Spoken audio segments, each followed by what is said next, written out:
win, I don't mean to offend. The greatest on the mic, mightiest with the pen. Losing never been a choice, but the line is the same. Ascending, word bending, verse, birth in the gym. Akin to the best, never aiming for less. Opposition so foul, got me calling for rest. Who's next to get bested? Mind, soul, and flesh is antithesis of mess. It's the precious of green. So long, you better catch a God throwing the scenes. Dreams manifest, did you get what I mean? God always had a plan, he created for me. Success only means that I did what he seen.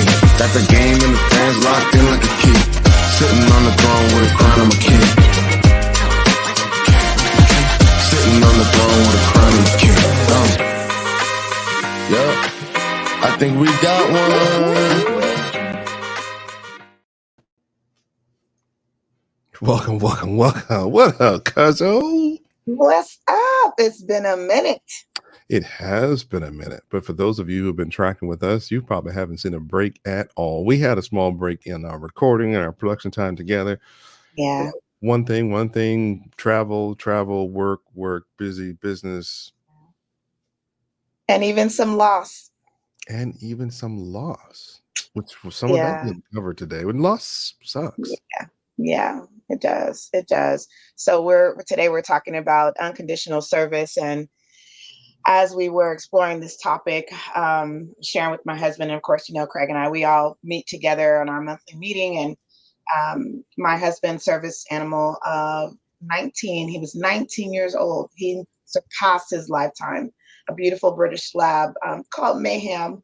And he's been in my husband's life since he was 6 months old. So for most of his life, he's only known Steve. And he served until the bitter end. Even when he could barely walk, he was not vocal. He was not, able to serve in the way that he has always been able to. He would still try to follow Stephen around and, make sure that he had what he needed. And so we did a beautiful act of service by allowing him to have a peaceful passing. So shout out to Lap of Love, and Dr. Erin and her team, who provided us with some tools and resources on how to provide hospice care and all of that. And I know sometimes people think, well, it's just a dog. It's like, no, when my husband broke his back active duty, the older kids were not around. We were not married. And Mayhem was trained, certified, and is actually is considered a veteran to serve. And he never lost his passion for service. So again, the unconditional love, the unconditional service that this beautiful creature provided to our family, and even transferred service. When we got married and we got pregnant with Caitlin, he served me. He sat at my feet. He provided things for me, made sure that I was safe. And then when Caitlin was born, he served her. And so it's just this beautiful opportunity of to see all of his transitions from puppies to being a teenager, to being a young adult, to being a old man, and in his wisdom. It was just an honor to be on that journey. And so it makes me think about the honor that we have to serve one another. It makes me think about the honor that we have to serve our Creator. And how do we serve ourselves, Yeah, I think it's awesome. I remember the old folks used to say back in the church to serve in season and out of season. It didn't make sense to me until now when you said it, because as I've only known Mayhem since he's been an older dog. Mm-hmm. So probably been like with the last 5-ish years, pretty much since I've been kind of back in the Carlsbad area. He had not always been up on his game as you guys have known him to be since I've met the dog, but he was not nearly, as off as he has been in the last few months since I got a chance to see him when we were over at your, place for like the launch of the Knight&Craig show, and then and just some other family gatherings and stuff. And he was different then, but you said he still tried to serve and follow Steve around and do other things to support what he knew to do. And I think it's pretty amazing that even an animal, to be able to show us as adults, as humans, what to do. I wish we would do that. Do you also hear that noise? Just make sure you don't hear that. No. Okay, perfect. Because those who are listening, we both have construction going on in our areas, and that's the realness of our show, folks. I mean, life is happening all the time. Our phones might ring if we forget to put them on silent. Yeah. Somebody might come in and be like, "Mom, Dad, I need something," so Yeah. I love the realness and the authenticity of what we're doing and how Yeah. we're doing it. So Or like you said, some of our pets may come in and out of our space when they're not invited, or they may think they're always invited because we're here. So, but it goes exactly. back to service, right? We're Yeah, trying to serve others by doing the show. We're yeah, trying to also serve ourselves and doing that heavy lifting, the hard work to get better as people in yeah. doing the show. And so I think it has a lot to do with who we are as people and taking that time and thinking of the importance of service. And as you, before Mayhem became in your live show, what was really your perspective on service before looking at Mayhem's example of service? That's a really great question. I haven't thought about that too much. I think what comes to mind is, growing up in the church, to serve the community, to be honest, to have integrity, and watching my parents live that out. Now watching my brother with his family, and Yeah. I think about giving selflessly. Yeah. When I think about the word unconditional, meaning there are no conditions that I would not do what I know my purpose is. Yeah. So I think about service as a part of my purpose. I think about service as fulfilling the deepest parts of me that maybe other people don't even recognize. Yeah. But because it's who I'm supposed to be, I'm committed to that. There's a level of commitment, like you said. I just saw this that you added, that service has so many levels. I serve my kids differently than I serve my husband. I serve my church and ministry differently than I serve my business and my clients. Yeah. At the end of the day, though, there are some core values around what that means to me, Yeah. so that I can show up in my most authentic way. And being true to me, respecting boundaries, respecting my word. We talk about words have power all the time, but my word is really my bond. And that was another old school thing. I didn't understand what it meant. Yeah. But if I can't be honest, I can't be myself with you. How am I really serving you? How is that helping me to walk in the light of who I'm supposed to be? Well, it's a disingenuous service, right? Because we have friends. Well, let's be real. We know a lot of people. Yes. Not everybody we know are friends. Not everybody we Yes. know are family. Some of our family are acquaintances. Some of our family are enemies. Some of our friends are really enemies. Some Mm, of our enemies are really friends.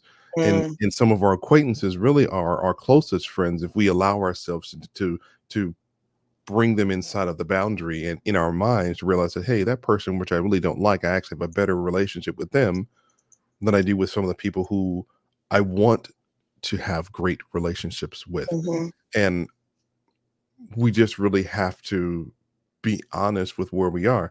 Before the show, I was sharing with you how I was having a conversation with another friend of mine, and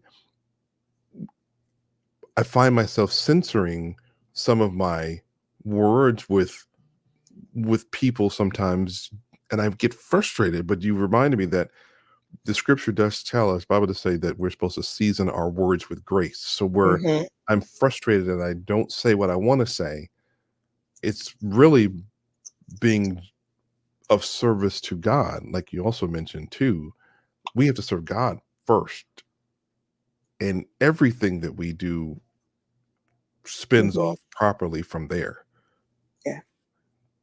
Because if we don't say the things that we're supposed to say, you mentioned, if we don't tell the truth to our friends or the people we're working with, if we're not being genuine to ourselves first, to God next, or God first, then to ourselves, and to the friends, people Absolutely. don't ever learn.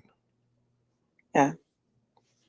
It brings me to the thought of, that can we really love and give unconditionally, like as human beings? Is it possible? I saw that with Mayhem. Sometimes as he was getting older, and we didn't always recognize why he wasn't communicating or why he was having an accident in the house. He's never done that, even as a puppy. Sure. He did not, and Stephen would say, he was trained not to do that. Why is he doing that? And it's because we didn't realize the transition that was happening Sure. in his own body and in that relationship. And even still, even when Steve or me or Caitlin or any of our family members that live in our home would be like, why is he acting like that? Why is he running into things? We didn't know. We just didn't know. And so that there was a shifting, and yeah, we knew he was getting older, but we didn't know how that was impacting him, right? And so when I think about that from a human perspective, there are transitions in relationships based on whatever's going on in my life, your life, their lives, and sometimes we don't always recognize the gradual or the subtle changes that are leading us to this place of, I think my relationship with you is changing, and I know I love you. I don't really hate anybody. There's some behaviors that I hate that people have done, or some things that people do that I don't agree with. So I choose to separate myself. But loving them, I don't have a problem with that. But the unconditional nature of how was this working for me, right? And the selfish part of it, I'm wondering, how can we practice being more selfless in our service? And I think one of the ways that we can do that is by having honest conversations where we're concerned about the relationship. I think I might have shared this with you before. When I have a client, I don't know if I've done this with a friend yet. I don't know if I've done it, and this might be a key, Craig, that we may want to coin for myself, because I say it a lot. If I'm concerned about you, I'm concerned about something that is going on with you, and it's impacting our relationship with my clients, I will say, hey, I want to say something that I haven't said to you before. Literally, I want to say something that I haven't said to you before. And I want to risk my relationship with you to tell you the truth. Mm. And the truth in that moment is what I'm thinking, what I'm sensing, what I'm feeling, what have you, because it's truth based on my perception, right?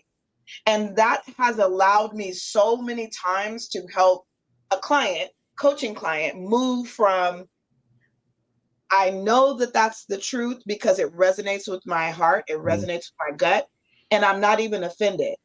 And it's almost like they've been waiting for someone to recognize the pattern or the behavior that's causing them to continue on a path that they don't want to be on. But no one has ever cared enough to share with them that. So in my conversation with you right now, like live happening, I'm wondering if I have that. I know I have that opportunity. I'm not wondering if I have it. I'm curious what my relationships would look like if I took that same approach with my love relationships, where I should be practicing more of an unconditional love approach, even if I know I'm not God and that's not ever possible in the fallacy and the humanness of who I am. Yeah.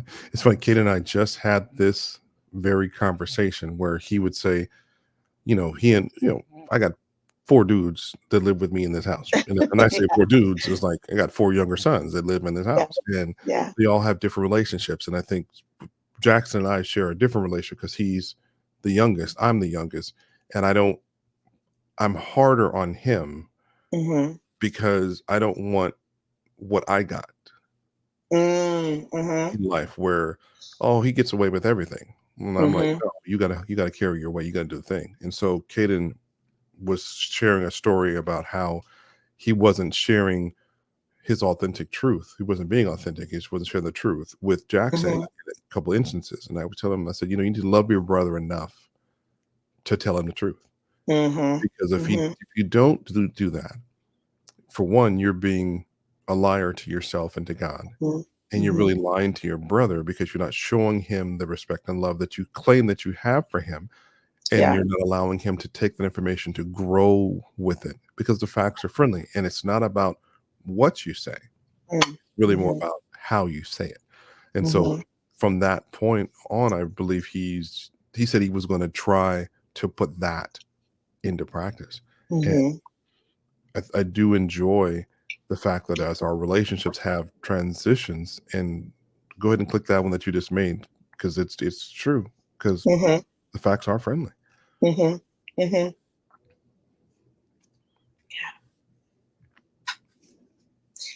This also, it's kind of a interesting twist on what you just said, but um, I was with Caitlin a few months ago and we were shopping, Mhm. and she was full of energy. Let me just tell you, she is my child. When we shop, we be like, oh, look at this. Oh, look at that. Oh my God. Do you see that? So we gather everything that we're going to get. And she was in that mode, and she had another layer of like silliness that I knew she was probably just a little tired. And I was like, girl, she was walking around the store just bopping, and it was fun. It was lighthearted. And I was like, girl, you were acting so crazy. What's going on with you? And she said, mm-mm. I'm not crazy. I'm authentic. Yeah. And I was like, you right. You authentic. So whenever she starts acting like that or behaving in a way that's really funny and jovial and light, I'll say, girl, you are acting, you are authentic. You are being yourself. And so it's become like a little bit of an inside joke. That came up in that, with Caden giving Jackson space by telling him the truth, then he can embrace a more authentic version of himself, because I'm convinced that most people are not just walking around being mean, rude tyrants. There's something going on, Yeah. right? Yeah. And if we can have a conversation about what's going on, then I have a different understanding. You have a different understanding, and then now we can be aligned and walk on the same path. And so sometimes we don't want to do that. I don't want to do that because I'm like, sometimes I think it's intentional. Hmm. So I, in my own heart right now, I'm like, I can't make that judgment. I have to be open and willing to say, is this your authentic self? Hmm. Are you showing up in a way that makes you feel good about this way that you're behaving right now? Yeah. Or am I missing something? And I ask that question a lot. What am I missing? What am I missing in this relationship, that in this transition, I'm not feeling the same way that I felt about you before? And I know feelings are 99% of the way that we make decisions as human, and emotions change, feelings Mhm. change. So I get that too, but I'm learning that it's not my job to judge what I think a person means or does or is doing based on my lens. It's important that we ask.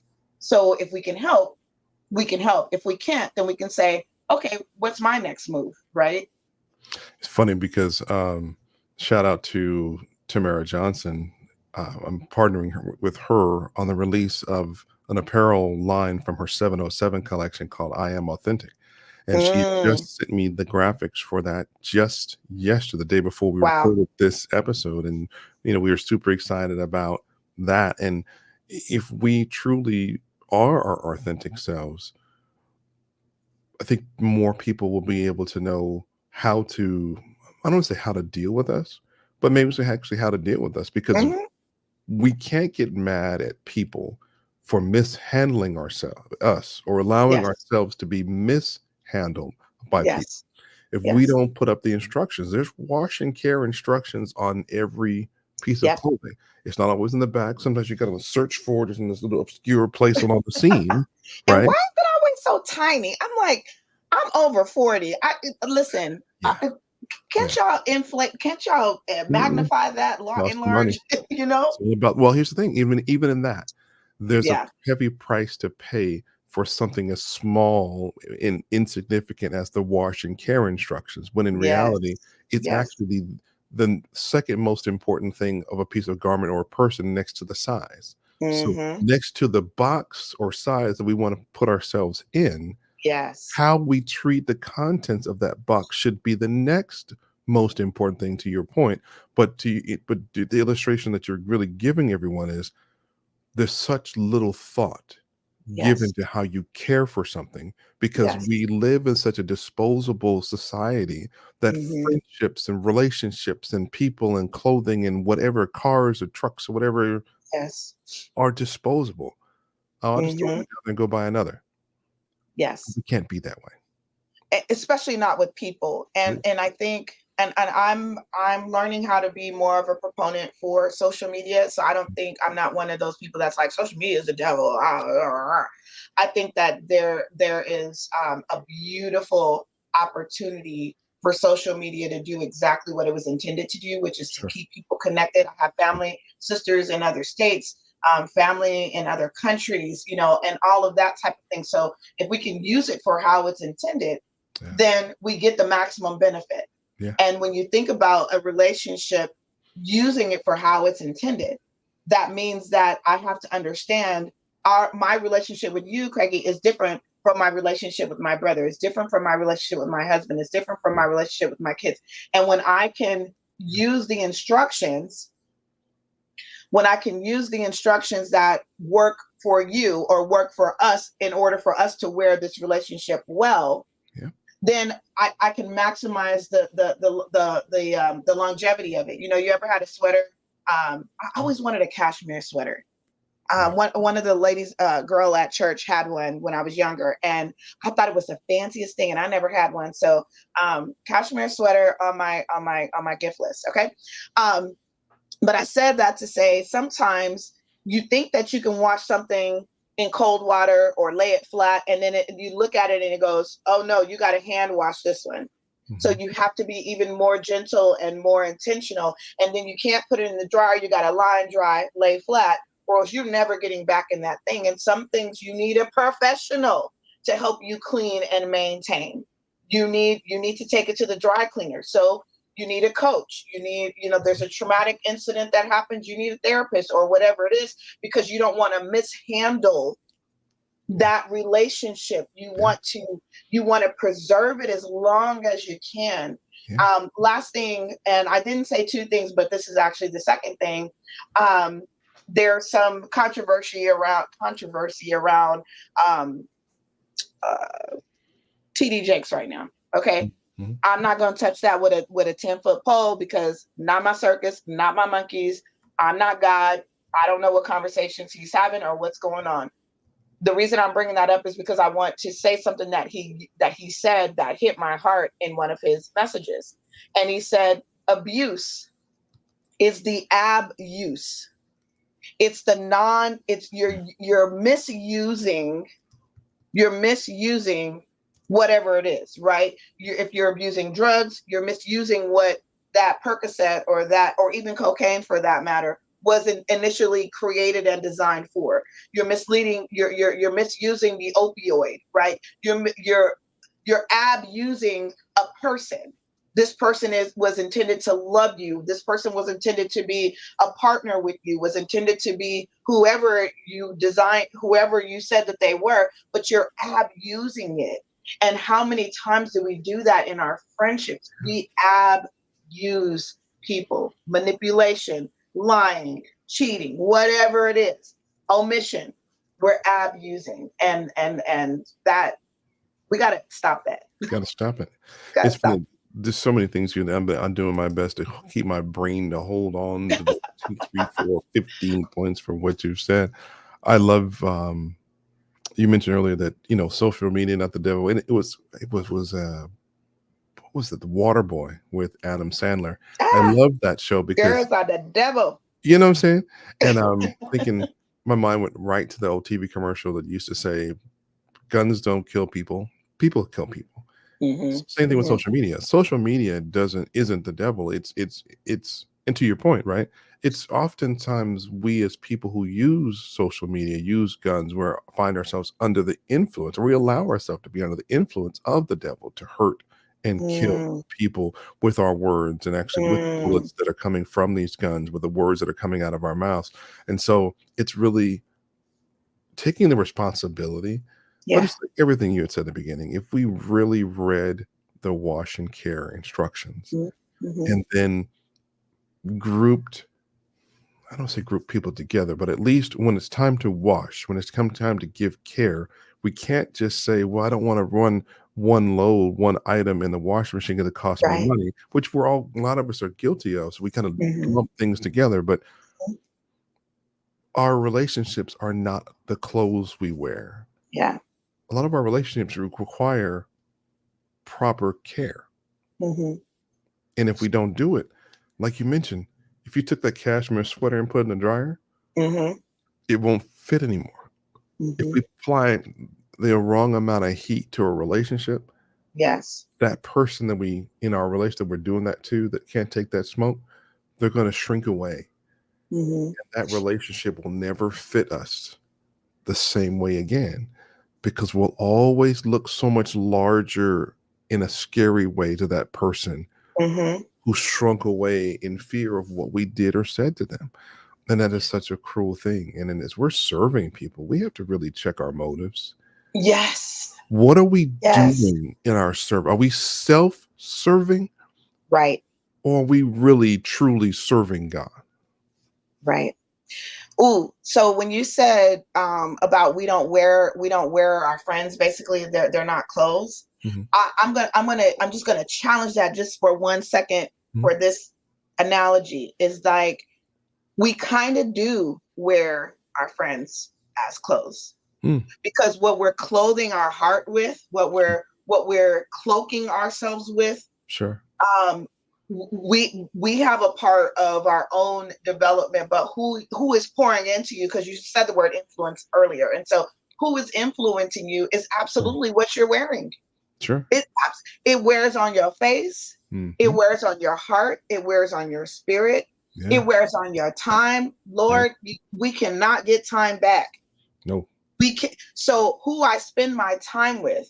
And then the other thing that came up for me is that we have different outfits for different things. We have different friends and different relationships with different purposes. And we don't go everywhere with our there was this meme and it was funny.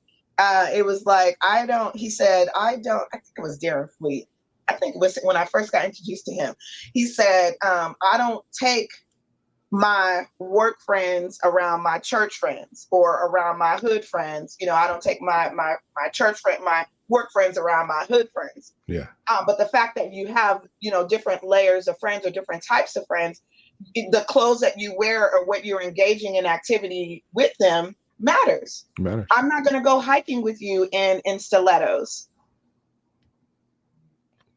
And I can wear stilettos almost anywhere. But that would be inappropriate.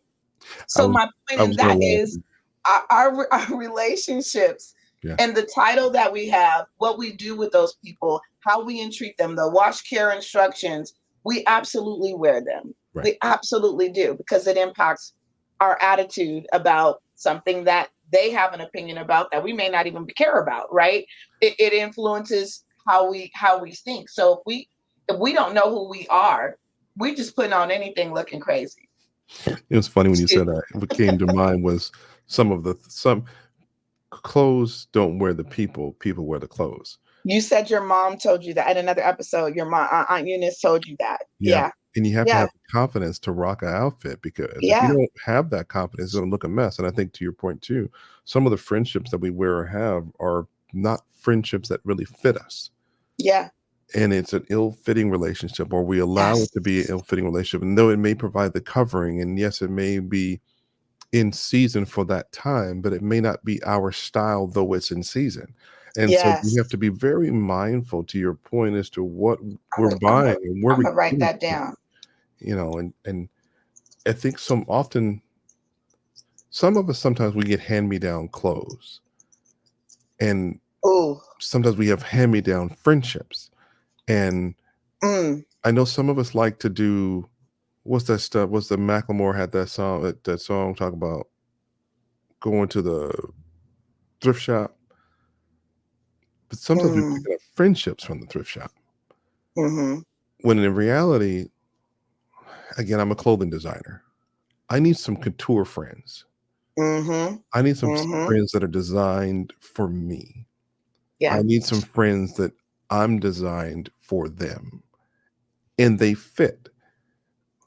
But even in having a couture look, it requires some cutting and some sewing, and it requires some pulling, right? Because the fabric has got to be able to be conformed to that person's form. Yeah. And as the person who's wearing that couture garment, that custom fit garment, we put on a little weight, we take off a little weight, we're going to have to work on those relationships because they're not going to fit the same. We're going to sometimes outgrow a relationship and outgrow a person.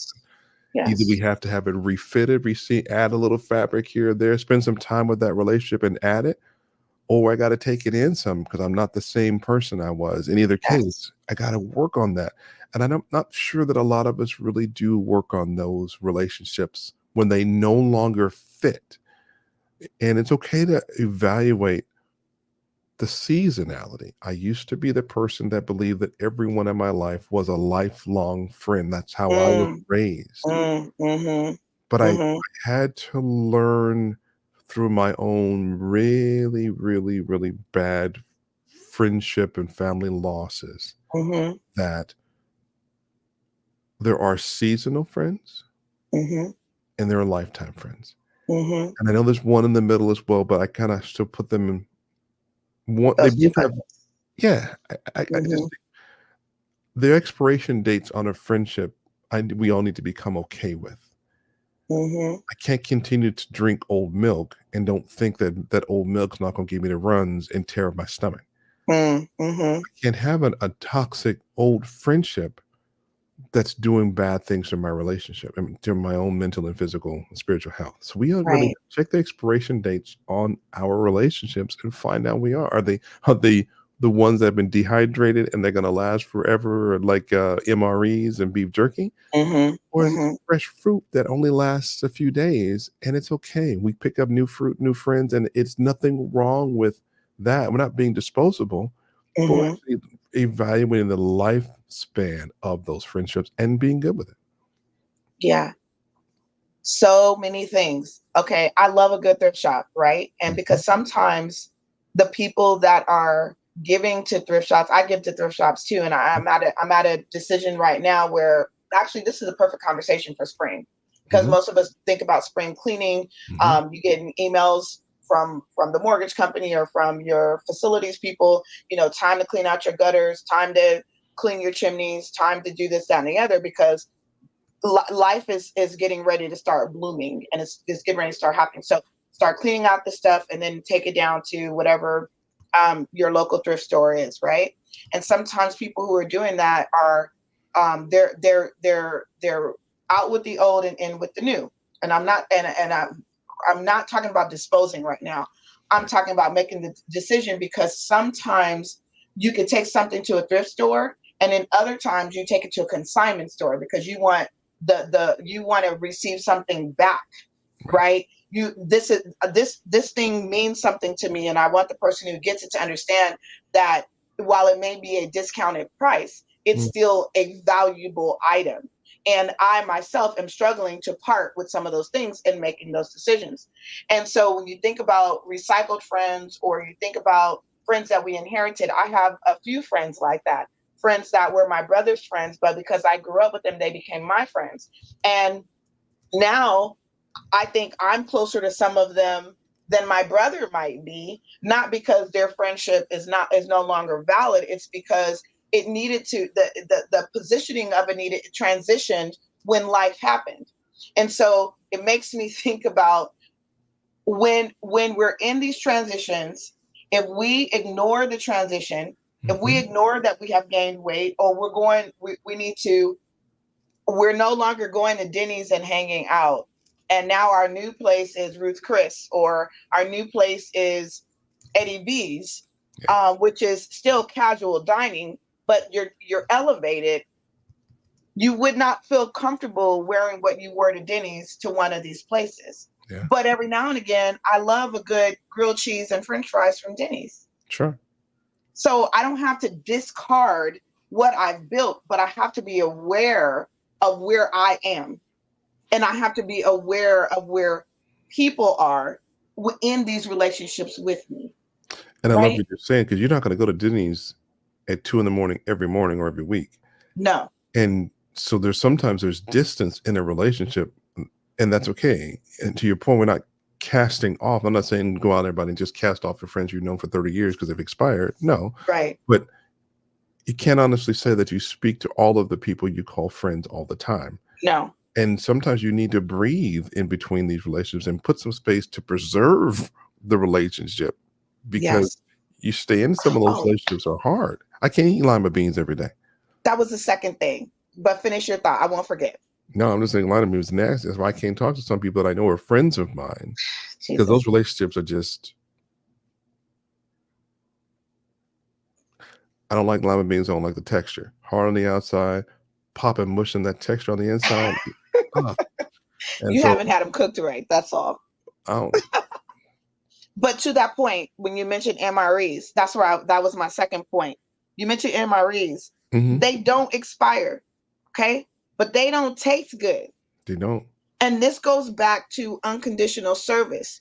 You can rely. My husband had MREs from his military experience that we ended up giving to some people during the pandemic. He Sure. had those things forever because Yeah. they didn't have anything. But that it made me think about when we're truthful with our friends, the people that we have preserved those relationships with, those lifelong friendships that we care about, that are intentional, and Mhm. have wavered, have survived the test of time. Yeah. That's an MRE. It don't always taste good, but because we know that the friendship is based on truth and it's going to nourish us, right? It's going to help us get to wherever I'm going or wherever you're going. It's a mutually beneficial relationship. I don't always like what my friends have to tell me when they tell me the truth or when they've risked the chance to tell me the truth. And like I'm committing to doing that with some friendships that I'm reevaluating. It's spring, we got to clean out and we have to evaluate. And it may not taste good, but I promise you, if we can get this right, if we can get this right, so many other things I believe will fall into place because it's coming from a place of truth. Yeah, and truth is a preservative. It Yeah. preserves relationships. It preserves meat. It preserves the food. Now, granted, I get it. In our case, we think of food. It's salt, right? And we are required in the Bible to be salt. And what is a salt worth if it's lost its savory? It's lost its saltiness. If Yes. we're salt that's not salty anymore, you must throw us away, right? Hmm. But if we actually tell the truth to preserve relationships, we can, like, maybe to your point, maybe our goal should be to make relational MREs. Mm. You know what I'm saying? Well, we want relationships to last forever, right? Then we need to be able to put that truth into those relationships, no matter how hard it may be to hear or to give. Salt in an open wound stings. Ouch. Yep. Truth Hmm. in an open heart stings. Now, Hmm. truth in a closed, cold heart has no effect, Hmm. right? But it's all about the person who receives it is actually being preserved, and the person who's giving it is a preservative. Because if we don't give that salt away to somebody, or that truth to somebody, it's going to eat us away too. You know what I'm saying? That's going to make us no longer feel like that relationship is worth. But that's now our stick. That's now our measurement to say, if I'm willing to tell you the truth, number one, I care. I just said that I was out of state doing a retreat, a leadership communications retreat, just yesterday, Yeah. and I said, you you want to measure how much you want to invest in this relationship, and if truth is now the measurement because it is a preservative, and Sure. I risk my relationship with you to tell you the truth, Mhm. and you respond in a way that lets me know, A, you're not ready, or B, how dare you say da da da to me, and I'm coming to you in love. That's my gauge to know, is this really a relationship that I want to be in? Because if I can't be myself and you feel like you can't be yourself, then what the heck are we doing? And that's where I feel we are now, where we had to love enough to tell the truth. Mm-hmm. And in I think some of us kind of forget, well, I don't, what kind of love versions. I think when I was doing a study on love, I think there's at least 7 different versions of love, Mm-hmm. from the romantic, which was for the God version of love, all the way through love for convenience or mutual, Mm. receiving of some type of bargaining, like when they used to bring kingdoms together with, marrying, offspring to have some mutual benefit out of. Mm-hmm. And then we need to understand where we are, because in one conversation we can move through 2 or 3 different versions of love in one conversation with someone, where Mm. they may say something about that may touch them inspirationally, and they're like, oh my gosh, I have so much love there. And that may even turn to a romantic spark because of something that got motivationally, brotherly, sisterly love spark may then generate something in a romantic, even a sexual nature because of how that then migrate into how a new view of how that person then looked to that Mm-hmm. person during that conversation. But in Mm-hmm. either case, we have to be mindful that if nothing else, I need to love myself enough That. to tell the truth, even if I can't stand the person I'm talking to. I haven't had nothing to eat, so I didn't let it rip. I'm just saying, if Oh I don't Lord. love Oh, you, here we go. I still got to be able to love me enough Mm-hmm. to tell. Yes. And that's, I think, where a lot of us fail because at the core, the beginning, the middle, and end of the day, Mm-hmm. we have some love issues with Mm-hmm. us. Mm-hmm. Until Mm-hmm. we find, like you said, find coaches, find some counselors, and then some of us need to find some medications to help us love ourselves and You're, do that work. you're edging into you're edging into the Band-Aid rip. Oh, we got to put some of our band-aids are probably over our face, and need to be Yeah. over our mouths probably half the damn time. But anyway, Listen. if we Listen. don't do that and deal with what's on the inside of us, our hurts, our pains, and deal with those things that hurt me, like we talked about in the last series, of Mm-hmm. dealing with forgiveness, Yes. we got to identify some things and take Yes. responsibility for some things. You know what I'm saying? Before we can really get to the healing part of them things to be free. So Yeah. it's just I my was a part of a panel with a pastor and a bishop, Mhm. and we were the theme of the podcast at that time, or maybe it was webinar, I'm not sure what to really call it, but it was me first. And so it's coming up for me again, where being on the plane, hearing the instructions about in the case of an emergency, these oxygen bags are going to come out. Put your mask on yourself first. I don't care if you got a baby. I don't care if you got, your husband or your wife or a child, a child, a teenager. It doesn't matter. Put your mask on first, because if we're not providing the type of uh, life-saving measures to ourselves, if we're not practicing unconditional love to ourselves, I'm talking about in the most purest way of being selfish, not against other people, but understanding that if you don't have what you need, you can't give to anybody else. Yeah. If I put your mask on first, then who's going to put my mask on? If I can I'm even get counting mine. on you Yeah. to do that for me, when that is something I need to be taking care of myself. Yeah. That's a thing though, Shell. I We would know. a lot of times I'd rather jump out of a plane and pull your ripcord, and I would fall to the ground and hit the earth before I pulled mine.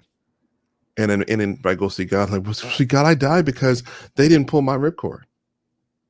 Mm-hmm. Now I'm gonna pretend I'm God for a second. And I'm saying we should have pulled your own damn ripcord. He probably wouldn't say Right. damn. He He but I might. I mean, he think. I might. don't know. I think he's pretty creative. He might. He might say that. And that's the thing, you know. And if we would take responsibility Responsibility. for whatever we do, Mm-hmm. then our ability to serve unconditionally becomes better because I've been in relationships. I'm sure you have. Mm-hmm. I'm sure anybody else is watching. I'm sure you don't have relationships like that where you serve someone or someone serves you with a condition. And I'll be your friend if, or, Mm. and they may not even say it because, even if, well, I'm not going to Actions go. speak louder than words. Yeah. Actions speak louder than words, because that behavior is a real monster. Whether it be dollar bill behavior, if you don't Listen. pay for me, there's no play with me. If you don't do this, whatever, then I can't do that, whatever those conditions are, or and especially you're going to notice that you have a conditional relationship that you're in is if when you're starting to do some work to better yourself, Mm-hmm. grow, all of a sudden those people that you're dealing with are trying to put you, no, you need to get back in the bottle, back, don't be the genie and start doing more and try to get better. Mm-hmm. Get back Mm-hmm. in the place where I found you. Yeah, because then I can manipulate you. I'm gonna focus on the second one. It was like, I've said this before, help meant I was doing it for you. No, that's not help. You have zero accountability, zero responsibility. All you have is to say, well, you didn't do it right, so that's why I don't have it. Just like the ripcord example you just gave.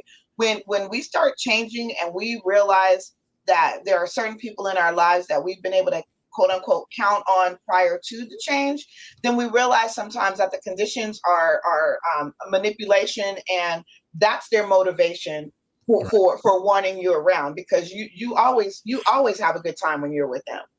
Right. I'm not saying every relationship that you have a good time with is a manipulative relationship. I'm saying that there were some signs that we ignore for the sake of, I like being around this person, but how do you feel when you leave that person's presence? What are you doing with that person that you don't normally do? Are you cussing more? Are you drinking more? I'm talking about surface things, right? I'm not. Are you spending more? Do you feel obligated to split the check every time? You know, a friend of mine, we have there's a trio of us, and we celebrate each other's birthdays. And so the thing is that whoever's birthday it is, I do that with my sisters too, but these are my sister friends. And so whoever's birthday it is, the two of us, we pay for everything for that person's birthday. We ask them what do they want to do. We let them be the queen. Well, they are a queen, but we kick your feet up. We got it. And then we rotate for each other's birthdays, right? I want to be around people that when they say, I want to go to, I don't know what the fanciest restaurant is these days, but who? Your house. My house. Yes. I want to say, well, I want my son to do a private dinner for us and cater that for us as a private chef. And I want to be able to invite who I want to invite. And they don't go, well, who's going to get the food and how much money is it going to cost for steak? And what is he doing again? Why we got to use your son? No, I want to be like, I want to celebrate with people who want to celebrate themselves. And I don't want to be stingy and have these conditions. Well, we spent $500 for your birthday. You're talking about spending $7. I don't know if we can do that. I want to be around people that's like, I don't care what it costs. We doing it because I love myself. I want to do this for me. And I love you enough that if this is something that you want, I want to be able to give you that experience, because that's how much I care. The problem I have in everything that we're talking about right now is that I'm censoring because I'm not censoring, but I'm censoring. I think I'm trying to find the right words. We have people in our lives that shouldn't have the honor of friend title.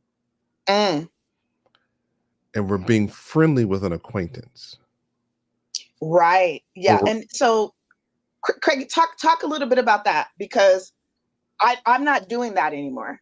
I haven't been doing that for a couple of years or a few years. So talk about the difference between the acquaintance, the friend, and being friendly with people who are not really friends. So for me, I use the Bible's description that no greater love a man have than he lay his life down for a friend or his Got friend. it. If I'm not willing to die for you, Princess Turn, I will die. I'm sorry. Anyway, if I'm not going to do that, then you're not a friend. You're in that acquaintance bucket. Someone who's extended, someone who, if you were to die today, I would not shed a tear. I'd be like, oh, that's too bad, and keep it moving. But a person who's a friend of mine, let's even be a little bit more real. If you're a friend of mine, I'm gonna let you around my sons. Because sometimes I'll let an acquaintance in my house because they're a friend of someone else who is in my house. Got it. But if you're not a friend of mine, I don't want you anywhere. I don't want you anywhere around my kids when I'm having an event for fun. Now, I can't control when my kids are out because a lot of people I don't even know the kids are around. But when I'm talking about spending time, investing You're time, talking about the intentionality of you, knowingly. Yeah, absolutely. Yeah, I don't want anybody, because that takes energy from me to try to be something that you think I should be. And I don't want to be that chameleon anymore I'm gonna say it like this. I'm looking at the camera and say, for your sake, not for you, Michelle, but I don't want for that person that is an acquaintance. I'm not trying to be that chameleon for their sake. I actually have better relationships with some frenemies Mm-hmm. because I already know what they're about. Because that's the truth. Because that's the truth. And they Yes. became a frenemy because we were truthful enough. We loved each other enough to have to speak our truth. And because it's still hurting, and I don't like the way that ended, that set off. Yeah. We're gonna be enemies. But I'm an old mafia guy. Sometimes you Mm-hmm. need to keep your friends close and your enemies even closer, Mm-hmm. because I need to Mm-hmm. know what that enemy is doing. But when I'm Mm-hmm. investing time for being intentional, I'm not gonna have a frenemy over. I'm not gonna have an acquaintance over. They can Yeah. kick rocks for all I'm concerned. I'm sorry, I'm getting a little bit. No, you're good. I have two things. One, I was just having this conversation with Caitlin this morning. Um, I'm censoring because some information has not been yet released. We have always been protective when our family members have started dating Mhm. and they're not serious about a person, but they like, they like the person, but there's no commitment that this person that they're seeing is going to be around. We had this conversation with our sons when they started dating, and so we have some family members that we're very, very, very close to who have started to date, and we had the opportunity to meet them, and Caitlin didn't shake the person's hand, Mhm. and she didn't even say hello, and I said that was rude for her to do that, because there's nothing wrong with saying, when I'm introducing, I'm Michelle, this is my husband Steve, this is our daughter Caitlin. To me, the appropriate respectful thing to do would just been even just to say hi, Mhm. but the person extended their hand and she did not. So then it made me think. I said, Caitlin, you can at least say hi. And she just kind of buried her head in my waist. Well, actually my armpit, because she's almost as tall as I am. But she like pulled me closer. So there were a couple things that I thought about. One, what is she uncomfortable about Mhm. that she won't even say hi? But two, the bigger thing was I raised you differently, and you don't have to hug this person if they ever tried to touch you or anything. That I don't want that. But she was very clear about, I don't know this person and I'm not comfortable. So the conversation this morning was, you never have to be uncomfortable. This is going to be a me at 3 a.m. quote, people. You never have to be uncomfortable to make someone else feel comfortable. So what I do want to know is, what is it that's making you feel uncomfortable as a parent? So then I can be, have my spidey senses up. We never have to be uncomfortable to make someone else feel comfortable. That was the first thing. The second thing you said was about you mafia. So that means I'm mafia too. I guess we're mafia. Mhm. Okay. Um, keep your friends closer, keep your enemies closer. Sometimes there was a message that was spoken by my brother, who is also my pastor. He had a message about, it wasn't the whole message, but there was a portion of the message where he said, sometimes you need to know what the enemy is saying. Mhm. You need to know what the enemy is saying. And he says, I'm not talking about having a full blown conversation with what you gonna do and da, da, da, da, but you need to listen to what the enemy is saying so that you know how to counteract, or you need to know how to respond. Because sometimes we're quick to shut people down. I don't want to hear that. That's nonsense. Da, da, da, da. But if you just take a moment to listen, to hear what they're saying, you will be better prepared when you need to be on the defense. And then my son, how he explained it, he said, Mom, it's like when your computer gets a virus. Mhm. There are different types of software that you can use that will attack different viruses that are on your computer. You don't use the same service for every single type. And he said, so you need to know how the virus is moving and what it's doing. What is the intent of the virus? So then you can use your antivirus, whatever. I'm not you're the tech person. You can use whatever you need to do to counteract that. So I think it's really important, as we're thinking about unconditional service, as we're thinking about being selfless, as we're thinking about truth, we absolutely need to know who we're dealing with So not that we need to change who we are, but we need to know how to counteract that, so then we can still maintain our authenticity and our integrity, no matter what that other person is doing. We need to know how we're moving. I, Long I story short. no problem. I had I love it when you said that I raised you differently. Hmm. I'm gonna stand on the other side of the business and say you raised her exactly the right, because Exactly. you Yep. taught her everything she needed to know and do, and she executed it. Yes. It just was uncomfortable Yes. because the truth was uncomfortable that she was Yes. saying. Yes. Kaden didn't speak that truth, but showed that truth. Same thing Mm. Caitlin did to um, a family member Hmm. at a very uncomfortable time. But we were in Hmm. a public place, and that person spoke to him, and he chose not to speak. Looked him dead in the eye, Hmm. and not like he pretended not to hear him, Hmm. but he cut the eyes Mm. and didn't speak. And I was like, Hmm. I checked him. I was like, "Hey, you need to speak." Hmm. And I know he felt betrayed Hmm. by me to not support him of what I've taught him, Yes. right? And he spoke out of spite. Hmm. But the reality is he s- he exhibited the truth Yes. loud and clear, Hmm. and it was painful to both people, myself and to the other person, because the other person and I aren't we don't speak to this day, because the truth that each other spoke to each other Hmm. was something that neither one of us are able to get beyond, because the truths are really on some parts untrue. And Hmm. so it's unfortunate that it's that way, but I say this within the context of where we are. Yeah. Relationships are not expendable, but when a relationship has expired, Hmm. we need to be okay with Gotta that, let it go. no Hmm. matter how it feels, Hmm. you know? And we have to go back to the thing, we have to love enough to tell the truth. And that is key, because we even have to love when it hurts Yeah. and tell the truth even when it hurts. Because the only way that we're going to truly stay genuine, not just to ourselves, but to the Lord, is to speak in love in season and out of season. Hmm.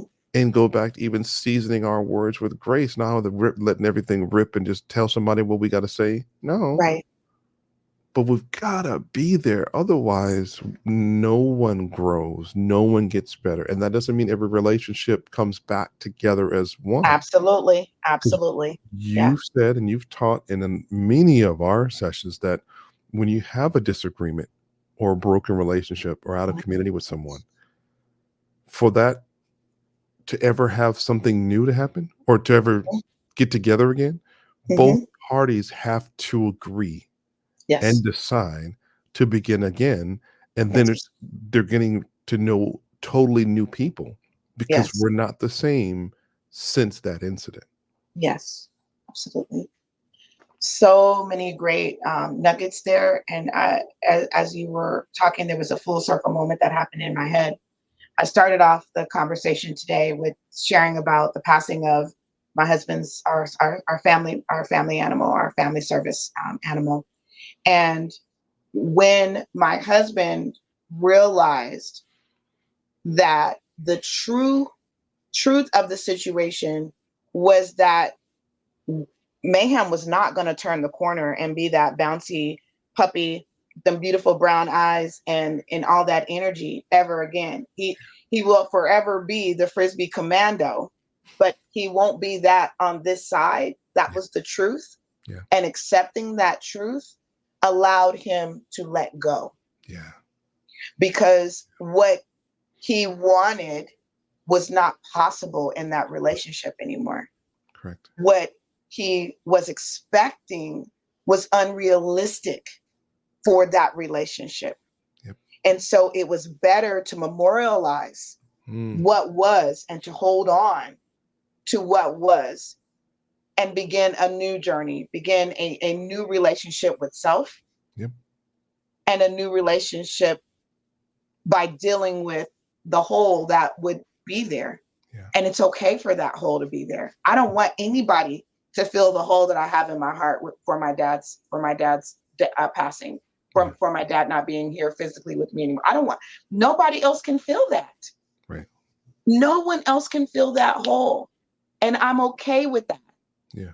Because I memorialized the relationship that I always had with him. And so I had to come to peace with self. Yeah. That I was going to be okay without that, without him. And now without the other people that we've lost. So interesting conversation here today. Well, I hope everybody enjoyed it, got at least something out of what we've talked about. And if you have, you're always encouraged to email us if you want something more in depth, or if you're looking for a life coach. Dr. Knight is an amazing coach, and she knows some other coaches as well. If you find that you need referrals in your area, or if Zoom is not a thing and you want to meet in person, or if you find that you want to connect with Dr. Knight, or whatever you may need, other professional services like that, you can always email us here at Knight&Craig@gmail.com. Always, we encourage you to please like, click, follow, share everything that you do on socials out there, Knight and Craig. And on the Instagram, on Facebook, I believe we're Knight&Craig twice. Some craziness out there with that one, but you gotta love that social handle creation. But if you even want to join the conversation, be a guest on our show, and shortly after this airs, you'll start seeing. I believe we're targeting for season 3 to start having guests joining the conversation real time right in here with us. Hit us up on any of our socials, any of our emails. If you see us walking down the street and you say, "Hey, aren't you Dr. Knight, or aren't you Craig?" As a matter of fact, yes, ma'am. You know, I ain't passing Grey Poupon because I don't use that. But anyway, that's an old joke, an old commercial. I dated myself. Yes, exactly. But yeah, we enjoy the time. And this could have actually been up 2 or 15 parts. I know. Get out of my head. Yeah. So we may revisit this one. We'll see. Yeah. But until then, till we see you all the next time, we gonna see you all the next time.